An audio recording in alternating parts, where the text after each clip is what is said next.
2001 will be remembered for one thing in gaming, the launch of a new competitor in the gaming landscape, as Microsoft launched the Xbox, the most powerful console at the time, using PC architecture and the first console to actually have a built-in hard drive. But consoles don't survive on hardware. They thrive from the great games, and what came out alongside single-handedly built the Xbox brand. And that game was Halo Combat Evolved, which is the game of the year for 2001. I mean, could it have been anything else?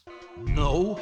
Yeah, didn't think so. It was a revolution in first-person shooters, especially on consoles. It starts you playing as the Master Chief, a Spartan soldier bound by duty, finding secrets about the mysterious object found in space known as Halo, repelling the enemy forces of the Covenant and discovering the secrets behind the Halo's creation and what it was created for, and what was hiding within it. The game is beyond legendary and has created the Xbox brand, a brilliant FPS community on consoles, and the most recognisable video game character, second only to Super Mario himself. The story of Halo itself is told over 10 levels of various lengths and difficulties. We start on the Pillar of Autumn, leaving Reach, and being ambushed by a Covenant fleet. We are woken up to help defend the ship, meeting up with Captain Keyes and escorting the ship's AI, Cortana, to an escape pod. Fighting through the Pillar of Autumn, killing a slew of Covenant along the way. We have these little tiny grunts who are terrified all the time and just run off at any opportunity that arises. Jackals with shields needed extra firepower and strategy to finish them off. And the big boy elites with rechargeable shields and more health needed even more firepower to take them down. Sometimes having to grab weapons from the fallen enemies, which looks so cool being these plasma weapons with cool alien designs, especially the Needler. But we escape the crash's ship, and after comforting this Marine,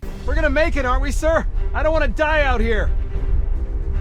we crash onto Halo and, oh, well, he's dead. And we're on Halo with these breathtaking visuals of that massive Halo going all over the sky. We then save a bunch of Marines who also escaped the ship, defending them from Covenant and letting Foe Hammer pick them up. Now reunited with the Marines, it's our turn to take the fight to our enemies in order to rescue Captain Keyes, boarding one of the Covenant ships in a covert operation with his super cool snipe. But before we're able to board, we need to fight the big dogs of the Covenant, the Hunters. Needed a lot of bullets and grenades, or, well, a well-placed magnum shot to take them out.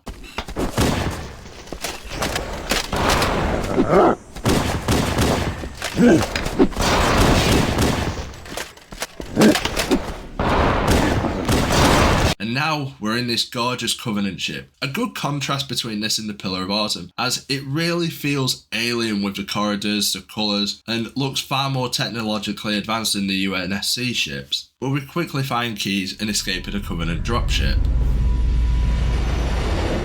Next is finding a map for the control center of Halo in the Silent Cartographer. Fighting through these alien buildings, going back and forth inside Halo, having to disable security systems to get the map data, and Foe Hammer takes us on our way to the control center. Halo's assault on the control room is next, and for me at least, was the biggest piss take level in my playthrough, as it is so goddamn long. But you get to fight through these copy and paste rooms for an eternity, it feels like, cross icy caverns and perilous bridges, and even flying around in a Covenant Banshee until we get ourselves into the control room for Halo. And yet again, a stunning visual showing holographic projections, but Cortana tells us the Covenant have found something within the ring, and it even scares them. And we have to go stop Keyes from making a disaster. We start 343 Guilty Spark in a lush forest on our mission to find Keyes, fighting Covenant through the forest and this Halo architecture, until we find some dead Marines in this place. Man, did the Covenant kill these? We take a chip and look at the footage of the Marines exploring the facility and, oh my god, what the hell are those things? They aren't Covenant, they're like parasites or something. We are then ambushed by hundreds of thousands of these little bastards as we now have to escape the Flood, an enemy race of parasite-infested beings made up from both Covenant and humans, with weapons from both, managing to regroup with some Marines and are back in the forest, fighting off more Flood, reaching an opening to meet the mission's namesake. Greetings.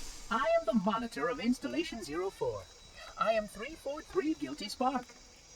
who teleports us to an unknown location. The library is where we ended up, where we have to follow Guilty Spark to activate the Halo. As it turns out, it's a galactic super weapon made to destroy the Flood from taking over everything. We fight through what seems like endless amounts of Flood, opening doors and taking lifts until we get to the Index. Chief grabs it and then Guilty Spark takes it right off us as we are on our way to set Halo off. Now at the control room, again, we take the Index to turn Halo on. Until, oh shit, Cortana, what are you doing? She quickly explains that Guilty Spark wanted us to set Halo off as it would kill all life in the galaxy, as that's the only way to supposedly stop the Flood. And Guilty Spark has betrayed us by not explaining the full story and sends drones to kill you. We fight reverse ways through the control room levels and shut down all the pulse generators while keeping the invading Flood at bay and getting the job done while teleporting away. We need to find keys yet again, and to stop the Flood from escaping Halo on a downed Covenant ship, fighting through rocky terrain and glowing goo pools, killing Flood and Covenant, getting to the ship and finding our way to the control room, only to find Captain Keyes has begun the transformation into a Flood.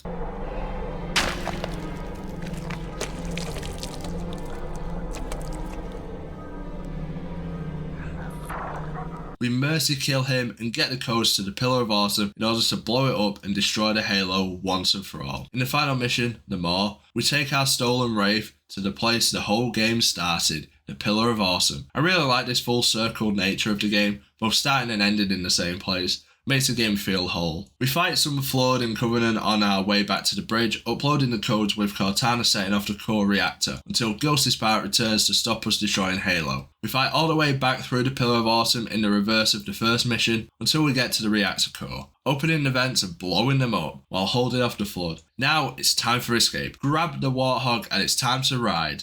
They're going wheel towards Vale now. Who's going to be last on the brakes? Perez goes off the track. Off goes Leclerc. Through goes Hamilton. Unbelievable stuff. Come on, Faux Ammo, where are you? Faux Ammo, no! Oh shit. Oh my god, she's dead. Let's go! We make it to escape ship just in time as the Pillar of Awesome explodes and destroys the Halo for good, giving the Master Chief a nice rest and a chance to relax, giving you a chance to sit back and reflect on what you've accomplished as well. The game has a great selection of excellent and iconic weapons. We've got the basic assault rifle, the super powerful Magnum, able to take down a hunter with a well-placed single shot, the sniper for long range high damage, shotgun for close range high damage, and the rocket launcher for boom boom time. But you can get Covenant weapons as well, like the plasma rifle, the antithesis of the assault rifle, plasma pistol and the iconic Needler, all shooting some kind of energy projectile, and the first two at least can overheat as well, so keep an eye on that heat gauge. There's also two types of grenades, normal and energy, vital in the heroic or legendary playthrough that I did. And Halo is quite possibly the beginning of online FPSs on consoles. It pioneered a competitive multiplayer mode for between 2 and 16 players, using the signature LAN party. You're able to hook up to 4 Xbox consoles together, and if you use a 4-player split screen, then that is 16 players altogether. It's the main reason to me Halo made such an impact, as it allowed for huge amounts of replayability for years to come. And look at how the gaming landscape is now, with nearly everything having a multiplayer aspect to them. I believe the addictive multiplayer and revolutionary gameplay were the most important aspects to the game's success and legacy, far more than the campaign, making it a deserving Game of the Year. And if you want to find out what game I picked for 2002, click subscribe and or click the playlist of the entire Game of the Year series. Bye bye.